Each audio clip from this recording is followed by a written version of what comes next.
1 ते 2 अपवाद जर सोडले तर फडणवीस सरकारमध्ये बहुतांश खाती ही शिंदे सरकारप्रमाणे त्या पक्षांकडेच राहण्याची शक्यता असल्याची माहिती सूत्रांनी दिलेली आहे। शिंदे सरकारमध्ये सामान्य प्रशासन माजी मुख्यमंत्री एकनाथ शिंदे यांच्याकडे होतं आणि हे खातं नेहमीच मुख्यमंत्र्यांकडे असतं। यावेळीही ते मुख्यमंत्री फडणवीस यांच्याकडे असेल अशी शक्यता सध्या वर्तवली जाते। सहकार, कृषी, महिला आणि बालकल्याण ही खाती राष्ट्रवादी काँग्रेसकडेच राहण्याची शक्यता आहे।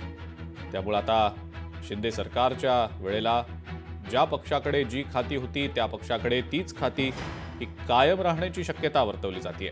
त्यामुळे जलसंधारण, पणन, शालेय शिक्षण ही खाती शिवसेनेकडेच राहण्याची शक्यता आहे। भाजपकडे सुद्धा जी खाती आधीच्या सरकारमध्ये होती त्याच खात्यांना पुन्हा एकदा भाजपचेच आमदार मंत्री म्हणून दिसतील असं दिसतं आहे।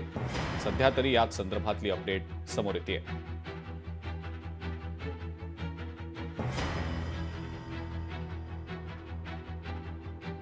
शिवसेना, राष्ट्रवादी आणि भाजप या तीनही पक्षांकडे आधीच्या सरकारमध्ये जी काही खाती होती तीच खाती कदाचित कायम राहण्याची शक्यता आहे। एकीकडे असा दावा होत होता, सूत्रांकडून माहिती मिळत होती की भाजप गृह खातं तर आपल्याकडे ठेवेलच, मात्र त्याबरोबरच अर्थ खातं सुद्धा आपल्याकडे ठेवण्याची शक्यता आहे। त्यामुळे कुठेतरी राष्ट्रवादीकडून सुद्धा प्रतिक्रिया आलेल्या होत्या।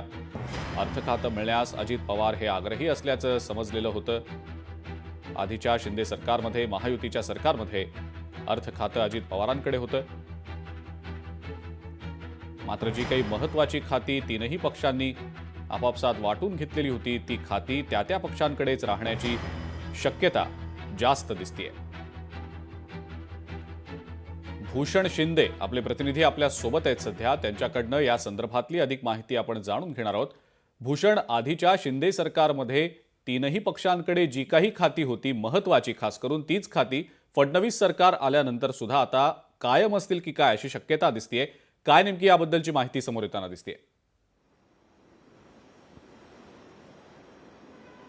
नक्कीच अजिंक्यजी, एकंदर पाहिलं तर कुठेतरी आता मंत्रिमंडळ विस्ताराच्या सर्व घडामोडींना आता वेग आलेला पाहायला मिळत आहे आणि एकंदर पाहिलं तर तो फॉर्म्युला जो आहे महायुतीचा तो आपल्या समोर येताना पाहायला मिळत आहे। भाजपकडे 20 ते 21 जागा, 20 ते 21 मंत्रिपदं, त्यानंतर दुसऱ्या क्रमांकावर असलेली शिवसेनेकडे 12 मंत्रिपदं, त्यानंतर राष्ट्रवादी काँग्रेस पक्षाकडे 10 मंत्रिपद, अशा प्रकारे संपूर्ण मंत्रिपदाचा जो आकडेवारी आहे ती सध्या आपल्याला समोर आलेली पाहायला मिळते। त्यानुसार जर पाहिलं तर मागील जे सरकार होतं, शिंदे सरकार होतं, त्या सरकारमधील जी खाती आहेत त्याच प्रमाणे ही खाती सुद्धा यावेळी सुद्धा अशा प्रकारे देखील माहिती मिळत आहे।